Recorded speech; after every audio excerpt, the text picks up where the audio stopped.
My daughter told me she would do anything for me, but I don't recall asking her to murder her mother. I never wanted to be a father. When I was younger, I was a stupid kid with big dreams. I got my friends Anna, Kevin, and Dylan together, and from sundown until curfew, we'd be out in the woods shooting our own homemade horror flick. We had no idea what we were doing, but I loved it.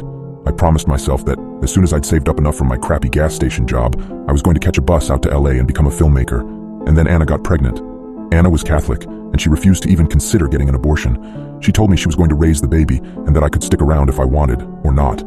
I thought long and hard about leaving, but I remembered how hard it was on my mom and me when my dad took off, and I swore I'd never do that to anyone. No, I wasn't going to be like my dad. I was going to take care of my responsibilities like a real man. So I stayed. Just for a little while, I told myself. Just until we could save enough to make the move. I already had $200 in my account, just needed a little more. Anna said she would go with me wherever I needed to be, even though I knew she didn't hate the town like I did. She thought it was peaceful and sweet, and she disliked the speed and noise of big cities. Whatever, I thought. She'd like it enough once we got there. The plan was still the same. It would just take a little longer was all. I was still going to get out.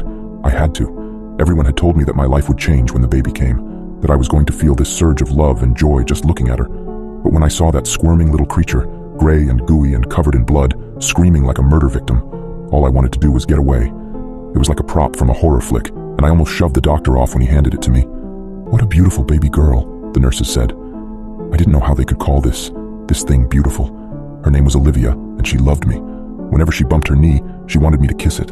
When it was time for bed, she wanted me to read her a story. When the other kids were mean to her at school, it was my shoulder she wanted to cry on. She followed me everywhere and looked at everything I did with total admiration and awe. I wish I could tell you I warmed to her, but there's no use in lying about these things. Not anymore. Not after what happened. Anna tried so hard to win our daughter's love, but no matter how many times she cooked Olivia's favorite meal or bought her expensive toys from the store, Olivia only wanted to spend time with Daddy. Daddy, Daddy, Daddy all damn day long. Anna resented me. She picked fights about how I was monopolizing our daughter's affection. I tried to tell her that it wasn't my fault, that I wished they could spend more time together and leave me alone for even half a minute.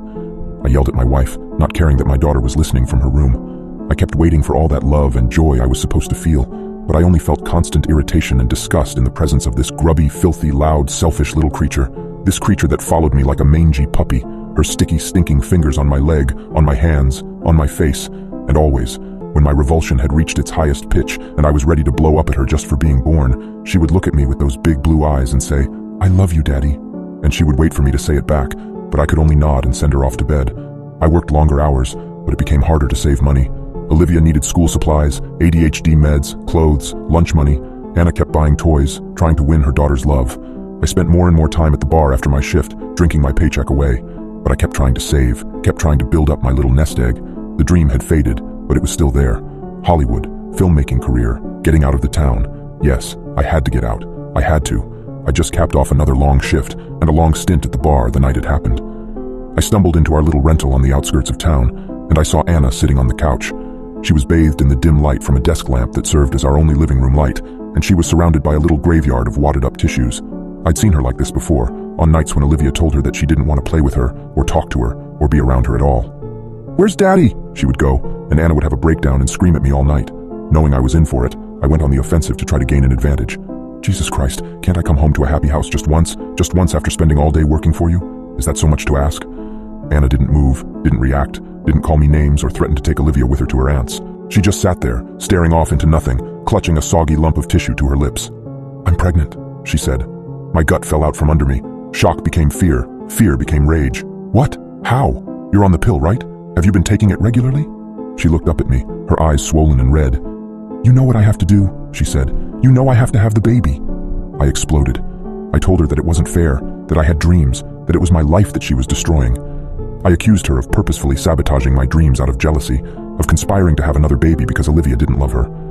"What's wrong, Daddy?" Olivia was standing in the doorway looking at me with those big, wet blue eyes. "Go back to bed, baby," Anna sobbed. "Are you okay, Daddy?" Olivia said. "Listen to your mother," I said. "Are you mad?" Olivia said. "Get back to bed now." "But Daddy, if you're mad, I want to help." "Shut up and get to bed," I screamed. She stared at me, a deep well of hurt in her eyes. She scurried from the doorway and slammed the door to her room. I turned and went down the basement steps, slamming the door behind me. I paced around the concrete floor for hours, thinking. In the dim light, I stumbled into an old cardboard box. I looked down at it, then opened it up. It was the movie camera and the tapes I'd used to make my horror movie in high school. I dusted one off, and went to the little TV cart in the corner with the old VHS machine connected to it. I plugged them in, then slid the tape into the machine, listening to the ancient gears whine and spool inside. I watched the movie, tearing up as I looked at myself in my stupid youth. "Why are you sad, Daddy?" I turned. Olivia was standing behind me, her big sad eyes watching me cry. I tried to wipe my face clean, feeling my skin flush with shame. "I thought I told you to go to bed," I said. She looked up to the dusty TV screen. "What's that?" she said. I followed her eyes. It was the climactic moment, when my character, who was secretly the killer all along, murders Anna's character. I was straddling her and driving a fake plastic knife into her gut, while she screamed and choked on barbecue sauce. "That's my movie," I said. Her eyes opened wide in admiration. "You made a movie?" "Yes," I said, too exhausted to even yell at her anymore. "That's me and your mom. That's what we looked like when we were young."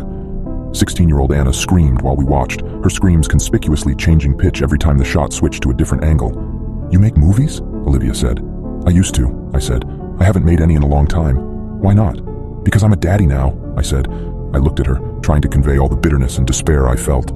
"Because being a daddy takes up all my money, time, and energy. You need money, time, and energy to make movies, and I don't have much after taking care of you guys.